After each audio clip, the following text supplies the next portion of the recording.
بسم اللہ الرحمن الرحیم۔ السلام علیکم۔ جب حضرت آدم علیہ السلام نے اماں ہوا کے قائل کرنے پر ممنوعہ جنتی پھل کھا لیا تو اس کا لقمہ ابھی پیٹ تک نہ پہنچا تھا کہ جنتی لباس اتار دیا گیا۔ حضرت جبرائیل علیہ السلام نے آگے بڑھ کر سر سے تاج عزت اتار لیا۔ حضرت میکائیل علیہ السلام نے پیشانی سے نشان وقار اتارا اور حضرت جبرائیل علیہ السلام کو فی الفور ان کی خدمت سے ہٹا لیا گیا اور فرشتوں کو حکم ہوا کہ ان دونوں کو میرے قرب و جوار سے نکال دیا جائے۔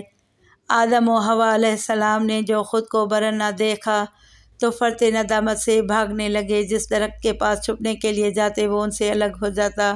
بالآخر حضرت آدم علیہ السلام کے بال عناب کے درخت کی شاخوں سے الجھ گئے۔ آپ کے دل میں فوراً خیال آیا کہ میں عذاب الہی میں جکڑا گیا ہوں۔ آپ نے درخت سے فرمایا مجھے چھوڑ دے۔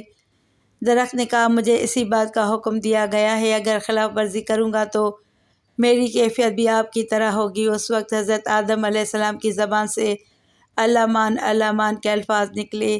خطاب باری تعالیٰ ہوا، اے آدم مجھ سے بھاگ کر جانا چاہتے ہو؟ آپ نے سر جھکایا اور کہا یا اللہ العالمین، میں تجھ سے بھاگتا نہیں ہوں بلکہ شرم و ندامت کی وجہ سے چھپنا چاہتا ہوں۔ پھر ارشاد ہوا، اے آدم کس جگہ ہو؟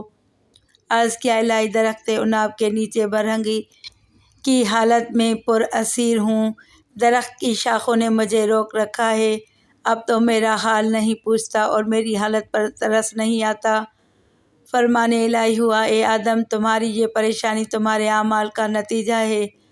اس کے بعد حضرت جبرائیل علیہ السلام آگے بڑھے تاکہ آدم و حوا علیہ السلام کو جنت سے نکال دیں۔ حضرت آدم علیہ السلام نے ستر پوشی کے لیے جنت کے درختوں سے پتے طلب کیے مگر سب نے پتے دینے سے انکار کر دیا سوائے درخت انجیر کے۔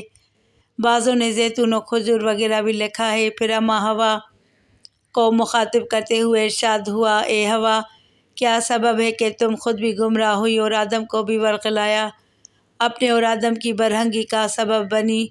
ہوا نے عرض کیا، یا رب العالمین، یہ بات میرے تصور میں بھی نہ تھی کہ کوئی تیرے نام کی جھوٹی بھی قسم بھی کھائے گا۔ مختصر یہ کہ فرشتوں کو حکم ہوا آدم کے سر کو درخت سے آزاد کراؤ۔ حضرت آدم علیہ السلام کو جب یہ یقین ہو چلا کہ عتاب خداوندی سے رہائی ممکن نہیں تو اللہ سے بخشش کی عاجزانہ دعائیں مانگیں اور آپ صلی اللہ علیہ وآلہ وسلم کا واسطہ دیا۔ چنانچہ حکم ہوا، اے فرشتوں میرے مقرب بندے اور نائب کے ساتھ نرمی برتو کیونکہ وہ اب میری بارگاہ میں ایسے شفیع کو لایا ہے کہ اس کی برکت سے جو کچھ طلب کرے گا پائے گا۔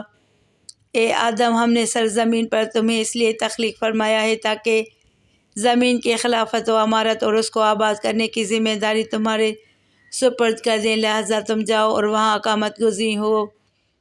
حضرت آدم علیہ السلام نے عرض کیا، کیا مجھے دوبارہ بہشت میں داخلے کی اجازت مل جائے گی؟ چنانچہ قرآن پاک کی سورہ بقرہ میں کچھ یوں ارشاد ہے، پھر شیطان نے انہیں اس جگہ سے ہلا دیا اور انہیں اس راحت کے مقام سے جہاں وہ تھے الگ کر دیا اور ہم نے حکم دیا کہ تم نیچے اتر جاؤ، تم ایک دوسرے کے دشمن رہو گے، اب تمہارے لیے زمین میں ہی معینہ مدت تک جائے قرار ہے اور نفع اٹھانا مقرر کر دیا گیا ہے۔ پھر آدم نے اپنے رب سے عاجزی اور معافی کے چند کلمات سیکھ لیے، بس اللہ نے ان کی توبہ قبول فرما لی، بے شک وہی بہت توبہ قبول کرنے والا مہربان ہے۔ ہم نے فرمایا تم سب جنت سے اتر جاؤ، پھر اگر تمہارے پاس میری طرف سے کوئی ہدایت پہنچے تو جو بھی میری ہدایت کی پیروی کرے گا نہ ان پر کوئی خوف ہوگا اور نہ وہ غمگین ہوں گے، اور جو لوگ کفر کریں گے اور ہماری آیتوں کو جھٹلائیں گے تو وہی دوزخی ہوں گے، وہ اس میں ہمیشہ رہیں گے۔ یوں اللہ تعالیٰ نے حضرت آدم علیہ السلام کے دوبارہ جنت میں جانے کے سوال کا جواب ارشاد فرما دیا۔ پھر حضرت جبرائیل علیہ السلام کی قیادت میں آدم و حوا علیہ السلام روانہ ہوئے۔ آپ نے جبرائیل علیہ السلام سے پوچھا مجھے کہاں لے جا رہے ہو؟ جبرائیل علیہ السلام نے کہا جہاں جس مٹی سے آپ پیدا ہوئے تھے۔ پوچھا عارضی یا مستقل؟ کہا یہ بات میرے علم میں نہیں ہے۔ پوچھا وہاں میرا رفیق تنہائی کون ہوگا؟ کہا وہی جس کے کہنے پر آپ نے پھل کھایا تھا۔ پھر یہ قافلہ یکے بعد دیگرے زمین پر اترا۔ حضرت ابن عباس رضی اللہ تعالیٰ عنہ فرماتے ہیں کہ حضرت آدم علیہ السلام کو مکہ اور طائف کے درمیان دھرنا کے مقام پر اتارا گیا۔ ابن ابی حاتم اور حسن بصری رحمۃ اللہ تعالیٰ علیہ فرماتے ہیں کہ آپ کو ہند میں، حضرت حوا کو شہر جدہ میں، ابلیس کو بصرہ میں اور شام کو اصفہان میں اتارا گیا۔ تاہم جگہوں کے بارے میں مختلف روایات ملتی ہیں۔ بہرحال جب حضرت جبرائیل علیہ السلام حضرت آدم علیہ السلام کو چھوڑ کر واپس چل دیے تو آپ نے کثرت سے گریہ وزاری کی۔ اللہ تعالیٰ نے زمین کے جانوروں کو حضرت آدم علیہ السلام کی عیادت کا حکم فرمایا۔ جب جانوروں کے گروہ جمع ہو کر آپ کے پاس پہنچے تو دیکھا کہ آدم گردن ڈالے مصروف گریہ تھے۔ تمام جانور متنفر ہو کر واپس چل دیے کہ کہیں ہم بھی ان کی نافرمانی کی وجہ سے عذاب الہی میں گرفتار نہ ہو جائیں۔ اس سے حضرت آدم علیہ السلام کی گریہ وزاری میں مزید اضافہ ہو گیا۔